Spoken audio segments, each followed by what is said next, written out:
ਜੀ ਨਟ ਬੋਲਟ ਖੋਲ੍ਹੇ ਜਾ ਰਹੇ ਆ।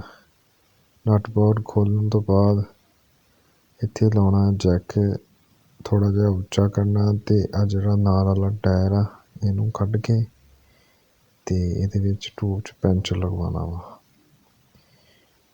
ਲਓ ਜੀ, ਨਾਲ ਵਾਲਾ ਟਾਇਰ ਖੋਲ੍ਹ ਲਿਆ। ਇਹਨੂੰ ਲੈ ਕੇ ਜਾਣਾ ਮਕੈਨਿਕ ਦੀ ਸ਼ੋਪ 'ਤੇ ਅਤੇ ਇਹਦੇ ਵਿੱਚੋਂ ਟੂਬ ਕੱਢਣੀ ਆ। ਇਹ ਟੂਬ ਨੂੰ ਕੱਢ ਕੇ ਟੂਬ ਤੋਂ ਪੈਂਚਰ ਲਗਵਾਉਣਾ ਵਾ।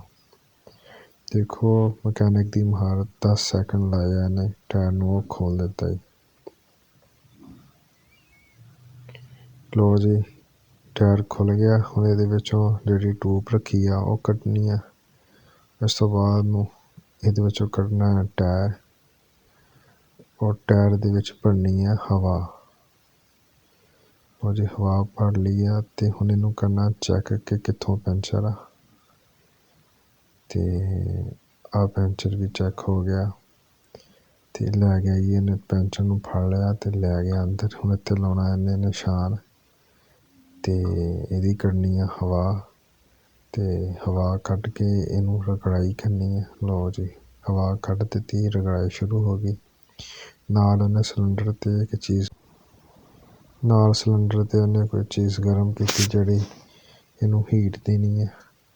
ਨਾਲ ਪੈਂਚਰ ਵਾਲੀ ਇੱਕ ਰਬੜ ਲਈ ਆ, ਔਰ ਪੈਂਚਰ ਨੂੰ ਸਾਈਜ਼ ਕਰਕੇ ਉਸ ਰਬੜ ਨੂੰ ਕੈਂਚੀ ਦੇ ਨਾਲ ਕੱਟ ਕੇ ਟੂਬ ਦੇ ਉੱਪਰ ਲਗਾਉਣਾ। ਲਓ ਜੀ, ਲੱਗ ਗਿਆ ਜੀ। ਹੁਣ ਇਹਨੂੰ ਪ੍ਰੈਸ਼ਰ ਕਰਨਾ ਵਾ, ਬਰਾਬਰ ਕਰਨਾ ਵਾ, ਉੱਪਰ ਹੀਟ ਚੀਜ਼ ਦੇਣੀ ਆ ਅਤੇ ਇਹਨੂੰ ਫਿਕਸ ਕਰ ਦੇਣਾ। ਇਹਨੂੰ 10 ਤੋਂ 15 ਮਿੰਟ ਲਈ ਟਾਈਮ ਦੇਣਾ।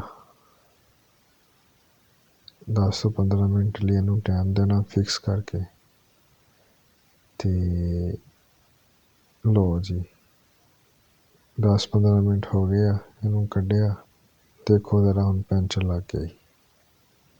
ਲਓ ਜੀ, ਆ ਗਏ ਆ ਟਾਇਰ ਦੇ ਵਿੱਚ ਫਿਕਸ ਕਰਨਾ। ਦੇਖੋ ਮਕੈਨਿਕ ਦੀ ਮਹਾਰਤ, ਇਹਦੀ ਫਿਕਸ ਕਰਨੇ ਦਾ ਤਰੀਕਾ।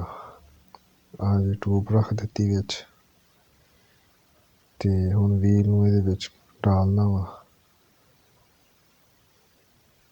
ਲਓ ਜੀ, ਵੀਲ ਦੇ ਉੱਪਰ ਰੱਖਿਆ, ਵੀਲ ਗਿਆ ਅੰਦਰ ਅਤੇ ਲਓ ਜੀ, ਇਹਨੂੰ ਕਰ ਦਿੱਤਾ ਬੰਦ ਅਤੇ ਹੁਣ ਭਰ ਦੇਣੀ ਹੈ। ਜਿਹੜੀ ਹਵਾ ਦੀ ਕਮੀ ਪੇਸ਼ੀ ਸੀ ਉਹ ਪੂਰੀ ਹੋ ਜਾਣੀ ਹੈ। ਲਓ ਜੀ, ਲੱਗ ਗਿਆ ਤੁਹਾਡਾ ਟਾਇਰ ਪੈਂਚਰ।